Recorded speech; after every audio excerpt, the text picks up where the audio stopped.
El estudio genético en las epilepsias percibido por familiares y personal médico, el doctor Víctor Soto, de Madrid. Muy buenos días a todos. Todo esto del tema de la tesis es así. Empieza hace 4 años cuando diagnosticamos a una niña que seguíamos hace mucho tiempo, una encefalopatía epiléptica, y le descubrimos que tiene una mutación en el gen CDKL5 tras 3 años de búsqueda, y nosotros estamos tan contentos de haber encontrado esa mutación. Y los padres de una niña que tenía 12 años nos dicen, bueno, además nosotros estábamos tan contentos de decir, bueno, fíjese que ya tenemos este gen, no habíamos hablado entre todos, lo habíamos hablado con genética, todos bastante contentos, y cuando lo presentamos los padres dicen, ah, muy bien, ¿y esto realmente de qué me va a valer a mí? ¿Para qué va a cambiar a mi gen? Entonces eso a veces lo hemos hablado muchas veces, que cuál es la utilidad de la genética. Sabemos que funciona, pero esto realmente, cuando la gente nos pregunta cómo le afecta a nivel clínico, o sea, esto bajado a la consulta, en qué le va a cambiar a la familia, en qué le va a cambiar al paciente.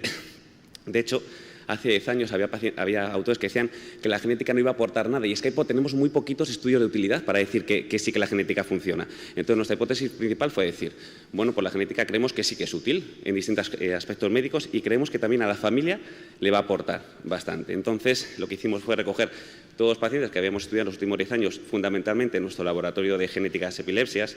También cogimos pacientes que habían sido estudiados a nivel clínico, y lo que hicimos fue recoger los datos clínicos.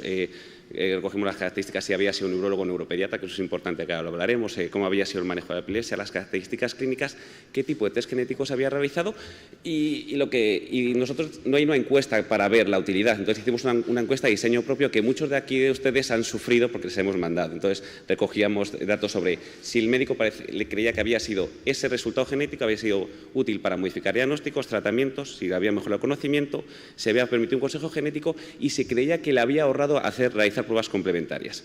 También pasamos una encuesta de diseño propio a familiares para ver si creían que el test genético había mejorado su calidad de vida y se había modificado como tratamientos y había mejorado el conocimiento de la enfermedad de su hijo. Asimismo, les preguntamos sobre qué sentimientos había sentido cuando habían recibido ese resultado genético, respecto a alivio, tristeza y ansiedad. 48 investigadores de 27 hospitales de distinto nivel asistencial, incluidos españoles y también de Sudamérica, y recogimos 218 encuestas médicas y 63 encuestas a familiares. Las características de nuestra muestra, fundamentalmente recogimos pacientes que habíamos hecho estudios de encefalopatías epilépticas. Eso justifica pues, que los pacientes tienen mucho trastorno de aprendizaje y el porcentaje de farmacoresistencia es muy alto. O sea, que estamos en un espectro de epilepsias graves. El 36% de nuestros pacientes habían tenido un resultado positivo, es decir, que encontramos una variante patogénica o probablemente patogénica. Está sobrerepresentado genes que, bueno, conocemos que el SCN1A es un gen que estaba claro que íbamos a encontrar, pero otros genes como el PRRT2 y el GRIN2A están sobrerepresentados en nuestra muestra, seguramente porque los estudios iban dirigidos más a epilepsias focales idiopáticas y convulsiones familiares del lactante. De resultados, vimos que sigue siendo importante la anamnesis y la exploración neurológica, ¿no? Lo de los clásicos, es decir, los pacientes que habíamos encontrado un resultado positivo, pues eran los pacientes que tenían exploración neurológica alterada y los que habían tenido un inicio precoz de crisis y los que tenían otras comorbilidades médicas. Cuando preguntamos la utilidad de 1 al 10 sobre cómo de útil habían sentido el test genético, pues vimos que de 9 de 10 le damos una puntuación de 9 cuando encontramos un resultado positivo, pero en los casos en los que no encontrábamos mutación, se considera una utilidad de hasta 6 sobre 10. Y especialmente útil cuanto más pequeños y cuanto antes hacíamos el diagnóstico. Comparamos neuropediatras y neurólogos. No es una cosa solo en neuropediatras, es decir, que los neuropediatras sí que consideramos que le dimos un valor de 9, pero los neurólogos de adultos le dieron un valor de utilidad de 8 sobre 10. Fíjese que sí que para nosotros, para neuropediatras, sí que se hicieron más consejos genéticos en aquellos en los que se había encontrado una mutación genética, pero el valor importante de encontrar una variante patogénica que consiguió modificar diagnósticos y tratamientos se consiguió más en población adulta. Es decir, que la genética tuvo más impacto en población adulta que en niños pequeños, que es una cosa que nosotros no esperábamos. Fundamentalmente el encontrar un resultado positivo pues, hizo que las variables de diagnóstico o tratamiento fueran más positivas que respecto a no encontrar una variante. y se consiguió modificar diagnósticos hasta en un 60% de los casos en que encontramos una mutación, especialmente en los pacientes de mayor edad, es decir, pacientes que llevan con mucho tiempo con un diagnóstico y se consiguió cambiar a raíz del test genético. Incluso en 4 de los 10 pacientes con malformación del sistema nervioso central encontramos una mutación genética, es decir, que tener una alteración en resonancia no es óbice en muchas ocasiones para realizar un estudio genético. Y estas cosas que sí que son muy relevantes, que por lo menos sí que nosotros lo consideramos. Se realizaron modificaciones en el tratamiento antiepiléptico a raíz de un resultado positivo genético en hasta el 40% de los casos. Y esto se tradujo en una mejoría clínica en un 5%. En la mayoría de los casos se cambiaron tratamientos antiepilépticos, pero en algunos casos ya se empezaron tratamientos específicos, como puede ser la memantina, la ominopiridina, en el caso del CACNA2. Por ejemplo, el caso 25, este paciente que tenía una niña con una encefalopatía epiléptica por CACNA2 con una alteración de sueño y psicomotricidad, no solo mejoró la epilepsia, sino que mejoraron estos aspectos de motricidad y de trastornos de sueño, con la mejoría consecuente en la calidad de vida.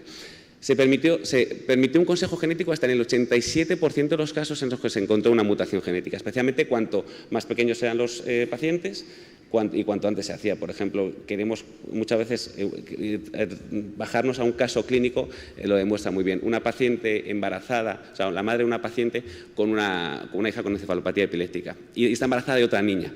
Encontramos en el segundo trimestre de embarazo que la mutación de la otra niña, que es un síndrome de Rett con mutación en MECP2, permitió realizar un análisis en intraútero de la otra niña y vio que no tenía esa variante patogénica, con lo que esta madre prosiguió el embarazo, si no hubiera abortado. O sea, que sí que tiene aplicación real. Se evitaron pruebas complementarias hasta en el 92% de los casos en que se encontró una mutación. Es decir, que si no hubiéramos tenido este test, hubiéramos seguido con una odisea diagnóstica. Así lo comentan los padres, como una odisea diagnóstica. Fundamentalmente, en los pacientes, cuanto más pequeños eran y cuanto antes se realizaba ese test. Lo que sí que le preguntábamos, en plan, ¿qué hubiera realizado antes? ¿Una resonancia, por ejemplo, o un test genético? Pues fíjense que aunque hasta en el 6% de los casos los médicos hubieran preferido hacer un test genético, pues ya se había realizado una resonancia antes. Y estos porcentajes son mucho más elevados en casos de los estudios metabólicos. Por ejemplo, el estudio metabólico ampliado que incluye una punción lumbar se había realizado hasta en el 37% de los casos, aunque el médico hubiera preferido hacer un test genético antes. Es decir, que la disponibilidad de las pruebas genéticas pues, es escasa, ¿no? Todavía tenemos que mejorarla. Mejorar el conocimiento de la enfermedad, eso es importante. Este caso de 2 gemelos dicigóticos con una mutación en CANS1, estos pacientes, sus padres creían que sus hijos estaban endemoniados.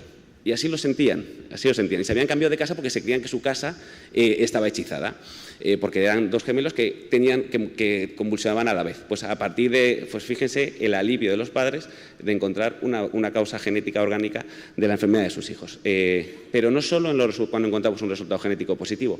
Cuando no encontramos resultado, también, cuando el resultado fue negativo, incluso mejoró el conocimiento de la enfermedad hasta en el 25% de los casos. Y a veces, en ocasiones, los médicos dijeron que se habían modificado diagnósticos y tratamientos. Hasta en el 44%, cuando preguntamos a los padres de los casos en que encontramos una variante patogénica, los padres dijeron que esta situación le había mejorado la calidad de vida. Seguramente que tenga que ver pues, con la mejora del conocimiento, con poder realizar consejo genético y asesorar a otros familiares. Siempre tenemos la sensación de que dar un resultado genético positivo va a crear una sensación mala en los padres. Y eso es verdad al principio. Fíjense que hasta el 88% de los padres se sintieron más tristes y con más ansiedad. Pero ese sentimiento se revierte. Es decir, los pacientes que habían recibido ese diagnóstico años antes, cuando habían pasado más de 3 o 4 años, ellos se encontraban menos ansiosos y con mejoría del estado de ánimo. O sea, es decir, que había sido algo positivo respecto a sus sentimientos. O sea, que ese sentimiento de tristeza y ansiedad que a veces creemos que podemos sentirlo, se revierte con el tiempo. Nuestras conclusiones, no hablo de la coste-eficiencia, que lo comenté ayer en una comunicación, que también creemos salió que sí que se ahorraba más o menos unos 1.000–1.500 euros por paciente en caso de hacer el estudio genético antes que otras pruebas complementarias.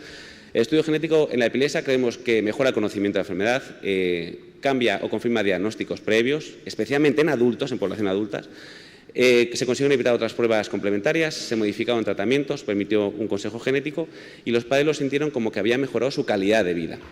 Es decir, que el abordaje genético es útil tanto para médicos como para familiares y igualmente rentable tanto en costes directos como en costes indirectos a nivel del tiempo para realizar el diagnóstico. Pues muchas gracias a todos.